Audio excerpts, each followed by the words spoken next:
The following podcast is an exclusive presentation of Project Entertainment Network. Thank you for coming to the Project Entertainment Network store. Please place your order. A good choice. A t-shirt for the horror show with Brian Keane. Amanda Method coffee mug. There's more. A Necrocast Icon hoodie. That's sharp. But why on earth would you want Bizong leggings? Wait. Are you Mr. Frank? The Project Entertainment Network store, stacked with goodies from all your favorite podcasts. T-shirts, hoodies, mugs and more. www.projectentertainmentnetwork.com. There shall come a podcast. A podcast like no other. Defenders Dialogue with Brian Keane and Christopher Golden. Marvel Comics' original superhero non-team convenes once again. The Incredible Hulk, the Savage Submariner, the Master of the Mystic Arts, Doctor Strange, and a dynamic supporting cast of Marvel superheroes battle against evil as the Defenders. Without further ado, true believers, here's your hosts, Brian Keane and Christopher Golden. Excelsior! And welcome back once again, true believers, to Defenders Dialogue. I'm Brian Keane. Christopher Golden is absent this week, but if he was here, he would give you a hearty, say it with me, Excelsior. This week, we are taking a break from the Defenders and returning to Marvel Team Up, specifically issues 119 and 126. These issues both tie in to the ongoing Defenders saga that Chris and I have been discussing weekly. They're referenced in the past few issues of the Defenders, but Chris and I just haven't had a chance to get to them, so I'm doing that this week for this special solo holiday show. We begin with Marvel Team Up, issue 119. That is Spider-Man and the Gargoyle. It's written by J.M. DeMatteis, drawn by Kerry Gamble. Does a fine job drawing the Gargoyle. It's weird at first to see somebody other than Don Perlin drawing Gargoyle, but Kerry does a fine job. And we open right after the events of Defenders 109. Now, if you remember, that's after Kyle Richmond is killed, and after they believe Valkyrie is killed. It turns out it was only Valkyrie's host body, Barbara Norris, that was killed. And the Defenders, along with Spider-Man, had to go to Asgard to free the true Valkyrie. In the aftermath of that, in the pages of Defenders 109, Gargoyle and Spider-Man went to hang out. And that is where this issue picks up. It picks up with the two of them over top New York City, and they're getting to know each other. You know, it's a newfound friendship. And it's, again, DeMatteis just does such a fantastic job with Gargoyle. He really is one of my favorite Marvel characters. They get to talking. He insists that Spider-Man call him Isaac. Spider-Man insists that he call him Spidey. Keep in mind, Spider-Man is young Peter Parker.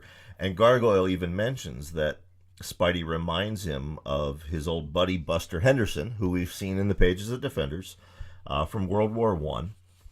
Spider-Man is shocked that Gargoyle remembers World War I, so we then get a quick 2-page recap of Gargoyle's origin. All the Defenders 94, the Six-Fingered Hand saga, of course, Defenders 103 with Null the Living Darkness. This story is soon interrupted, however, by a mugging. And in typical Marvel comic book fashion, it's one of those multicultural, diverse street gangs that never exist in real life. But they're mugging an old woman, and Gargoyle shows up, and they run away. They think he's a monster, and Spidey webs him up. And Gargoyle helps the old lady to her feet, and she's not frightened of him. She says, "You're one of those superheroes, is that it?" And Spidey picks up her groceries, and the old lady thanks them both. Gargoyle switches over to his civilian attire, which, of course, we here on the show always get a kick out of. The big heavy overcoat and the big floppy hat and the scarf over his face. But she thanks them both, and she tells Spider-Man, you shouldn't have wasted your time helping me. At my age, my life really isn't worth saving. And Gargoyle reacts to this. He says, don't say that. Your life is worth even more because of the years you've lived. Think of all you've seen, all you can share with others. Spider-Man then takes his leave of the two of them, and Gargoyle walks the old lady home. We find out that her name is Sadie, and he says, he apologizes again if he startled her when he saves her. He sometimes forgets what he looks like. And this is a real nice touch here. Sadie tells him, don't worry about it. Believe it or not, I once saw the Hulk, the one that's always smashing things on the news. Next to him, you're cute. And Gargoyle says, thank you, I think. And then Sadie invites him back to his apartment. So, what's Isaac thinking here? What's the move? What about Dolly, Hellcat's housekeeper? What about that romance? Let's find out. Sadie laments that the neighborhood is run down, and she wants to know if Gargoyle's Jewish, and he tells her he's not. So clearly, Sadie may be interested in him. She tells him how she used to be a dancer, and then she invites him in to have a glass of tea, and they get to know each other. And he tells her, you're a tough gal. You got spunk. I can't understand why you seem so defeated. And she tells him that I know I sound like an old fool who's given up on life, but that's not really true. I have lived a full life, a rich life. But these past few months, I've felt that it's time to move on. She says her family can't stand to hear her talk like that. What she just wants is a good, long sleep. At that point, her daughter Beatrice enters the apartment and screams because she sees Gargoyle sitting there without his civilian garb on. We then transition to Spider-Man, who shows up at the nursing home where his dear Aunt May was staying, because in 1980s Marvel, Aunt May was in a nursing home. And when he gets there, we find out that Aunt May's boyfriend, Nathan, who was a famous vaudevillian actor, is gone. Now, I read Spider-Man back in the day. I don't remember much of Nathan. He did not leave as much of an impression on me as Aunt May's relationship with Dr. Octopus, that's for sure. But yeah, her boyfriend Nathan is gone. He just found out that a friend of his from vaudeville had passed away of cancer, and he left her a note. He told her that he was sorry, but that he just couldn't go on living, and he disappeared from the rest home. So Peter tells her, I'll find him, and he turns into Spider-Man, and he swings off over the city. We see Nathan, and it turns out he's in front of a condemned movie theater, a condemned theater called the Majestic. And he's having fond memories of playing there back in 1926. And then that makes him sad, and, he thinks about how those days are long gone. Time has rushed along like a freight train rambling down the track, and before he can go any further, the street gang that had mugged Sadie shows up. Now, how did they get free of Spider-Man's webbing? I don't know. We'll find out, but they show up, and now Nathan is their next target. We then transition back to Sadie's apartment, where she's having an argument with her daughter Beatrice. Beatrice is worried about her. She wants to take her to another doctor. Sadie insists, I'm not going to any more doctors. Mother and daughter standoff, and then Gargoyle intervenes. And he says he'd like to show them both something. Something about the flow of life. He says, he's not talking about the times of weakness when we try to escape our problems. He's talking about that bittersweet instant when we see that it's our turn to submit to the flow of life, to let the river of birth and death sweep us away. He then takes them both by the hand and flies them up over New York City and lets the city show them what he lacks the eloquence to say out loud. He shows them an incredible river of joy, of terror, of great achievements and mundane pleasures, from the highest dreams to the basest realities, all of it so wondrous, so frightening, so inexplicably sacred. The world's end. What else is there to say?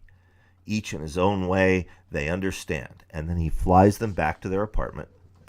And, they've settled down. And Sadie heads off to the bedroom. She tells Beatrice and Gargoyle that she's tired and she needs some sleep. We then transition to a less tranquil scene inside that abandoned theater where the gang are roughing up and torturing and terrorizing poor Nathan. And we then find out that the New York City's finest, the cops, never showed up, and Spider-Man's webbing dissolved and they just walked free. And Nathan begs them. He's like, why don't you just kill me? Why do you have to terrorize me like this? Just kill me. And they say, oh, we're going to, but we want to have some fun with you first. But then Spidey shows up. He webs one of them from the shadows, and he's about to get the others when suddenly Aunt May shows up wielding an umbrella. And they're like, who's that? And the one guy says, it's some crazy old broad. And she says, you bet your buns it's some crazy old broad. And this broad's going to knock you silly unless you get away from that man. Well, Spider-Man's up in the rafters. He's like, oh, shit, there's Aunt May. And before he can react, she starts beating on the gangbangers with her umbrella, at which point Nathan knocks them over with his wheelchair. And the gangbangers recover. They're about to kill them both. Spider-Man looms behind them, and they run away screaming. Aunt May and Nathan don't see him. They wonder why the muggers ran off. Maybe they were afraid of Aunt May. But Nathan tells her that, this close to death, he realized that he doesn't want death. He wants life, but only if he can spend that life with May beside him. I'm going to pause one moment. If you hear a cat meowing in the bathroom or in the background, that is Mary Sangiovanni's cat, who is currently in the bathtub meowing. I don't know why he's in the bathtub. I guess he misses his mother. She's in New Jersey this holiday week. But anyway, that's what you hear going on in the background. We don't have Chris, but we do have the cat. So Nathan and May reconcile and fall into an embrace. And we then go back to Sadie's apartment. It's sunset, and she's lying in bed. And it's clear that she's fallen ill. And Beatrice tells her there's an ambulance on the way, and she says she doesn't want an ambulance. It's her time, and she just wants to go. And she thanks them. She says, hang on a second. Let me shoo this cat out of the room. She says that fucking cats. She says she's known the innocence of youth, the warmth of a loving family, and the grief of the last goodbye, but she sees now more clearly than ever that dying is not a time for grief. It's a time for reaching out, for sharing the lifetime of love in your heart. And then she's gone. Beatrice thanks Gargoyle, and he takes his leave of her, and he's flying across the city, and Spidey's webbing across the city, and they run into each other again, and they just sit quietly together in quiet contemplation. The end. Jam DeMatteis has written a lot of amazing comics over the years, folks. I mean, he has a career that I think every current writer working today envies. I know so many of today's most popular comic writers who list him as one of their main influences. This issue right here, Marvel Team Up 119, one of his finest works, at least as far as a standalone single issue goes. Absolutely just a gem in his formidable career. Just an absolute delight. I remember reading it as a teenager and loving it. And I'll tell you, reading it now as a 51-year-old human being, it hits even harder. Just a fantastic issue. Well done. Well done. We then transition to Marvel Team Up 126. Now, this is a full Defenders issue. There's 2 stories in the issue. They're both shorter than a normal 22-page comic story. I guess they're both about 12 pages each. But the backup story is Spider-Man and the Hulk. Of course, Hulk is a Defender. Obviously, Spider-Man is a Defender. But we're not going to talk about that story. Basically, what it is, it's a fill-in story. It's something Jim Shooter had written for, I want to say TV Guide or perhaps a newspaper.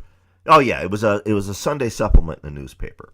And it's basically just, it's good. It's a very well done story, but it's filler. It's not anything that adds to the overall mythos. It's not something you ever need to read. It's just an introduction to people who maybe have never read these Marvel comics. Because remember, this is in what year was this? 1983. So not everybody knew the Marvel Universe then.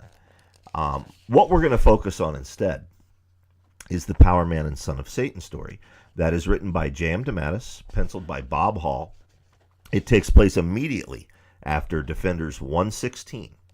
And we saw it referenced just a couple weeks ago on the show when Damon returns to the Defenders. We see him wandering the streets of New York, and he hears a scream, and he sees a shadowy figure lurking over a body in an alley.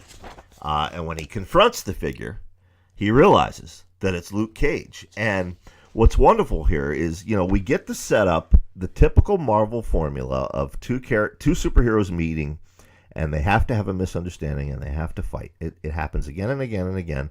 Chris and I have talked about it here on the show.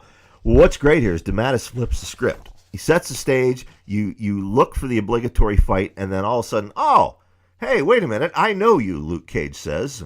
And Son of Satan says, and I know you, Luke Cage. We're both Defenders. And they apologize to each other, and they get right down to working together. Turns out the victim is an old friend of Luke Cage's. His name is Tyrone D. Gus. And he called Luke about an hour ago, told him to meet him here in the alley. But when Luke showed up, he found him half dead in a pool of blood. Now, Damon decides that he can heal him. Because remember, Damon commands a mystic healing force. So he goes to apply it to Tyrone. But when he does, Tyrone turns to a pile of ash. Luke Cage thinks this is something Damon did. And Damon says, no, some outside power forced a psychic feedback that turned your friend to ash. So they then go back to Luke Cage's headquarters, his Heroes for Hire office building. And, he tells Hellstrom that he's known Tyrone since he was a kid, and he wants to catch the people that did this to him. And Damon says he's going to help, and the two of them go off together. And they find out that Tyrone had gotten messed up into the occult, and Damon uses his trident, which you'll remember was forged of psychosensitive metal attuned to the cosmic ethers. And it turns out that his trident follows a trail of dark vibrations similar to the ones in the alley, and it leads them to an abandoned tenement building where inside they see the Sons of Satannish. Now, you'll remember the Sons of Satannish. They've appeared in early Defenders, but Cage was not with the Defenders at that time, so Damon explains who they are, that they're worshiping the demon Satannish, who is almost as bad as Damon's own father, Satan himself. Damon immediately attacks the cult, and Luke Cage runs in behind him, but they are quickly overpowered by the cult and bound up in psychic nether chains. The leader of the cult then reveals that he is Luke Cage's friend Tyrone, who they saw get turned into a pile of ash. And Tyrone tells them that he tried to lead a good life, but it was evil that finally made him a firm offer. At which point Satannish, interrupts and says, enough of your bragging, do it. The stars hang in perfect alignment. The hour of epiphany has come. He wants to cross over to our world. And Tyrone reveals that, Satannish is going to need a body to inhabit, and they want it to be Luke Cage's. And this whole thing had been a setup to lure Luke Cage to this place. Hellstrom loosens the necromantic chains, but to do so, to escape, he'll need a formidable counterforce. That formidable counterforce is, of course, Luke Cage, who snaps those necro chains, and then the two of them spring into action. Tyrone, seeing his fellow cult members overcome, flees towards Satannish and begs him, "Oh, Great One, you must save us. Grant me the power to strike down your enemies." And Damon taunts him. He says, "Haven't you realized that all men are Satannish's enemies?" And Satannish says, "Well said, Damon Hellstrom. And there are no men I loathe so much as those who have failed." And then Satannish decides he's going to kill Tyrone. And he does just that. And he decides to leave Damon and Luke Cage alone because they have impressed him with bravery and made the game worthwhile. So he gives them back Tyrone. He vanishes. He takes the other cultists with him. And Tyrone is laying there dying. And he tells Luke that, he was a bitter man who lost faith, but that what Luke did tonight showed him that win or lose, good was a better deal after all. And then he dies. And much like Sadie's daughter Beatrice in the previous issue, Luke needs some time alone. And, Hellstrom asks his fellow defender, "Are you going to be okay?" And Luke Cage says, "I'm all right. Or at least I will be someday." So there you have it. That's a recap of Defenders 126. Or excuse me, not Defenders. Marvel Team Up 126 and Marvel Team Up 119. We apologize for the abbreviated show, but we'll be back next week with Chris as we head into the marriage of Son of Satan and Hellcat. And very big changes in store for the Defenders. If you enjoy this show, please support our network, the Project Entertainment Network. They bring you 20 great podcasts every week. Defenders Dialogue is just one of them. The best way to do that is to go on Patreon.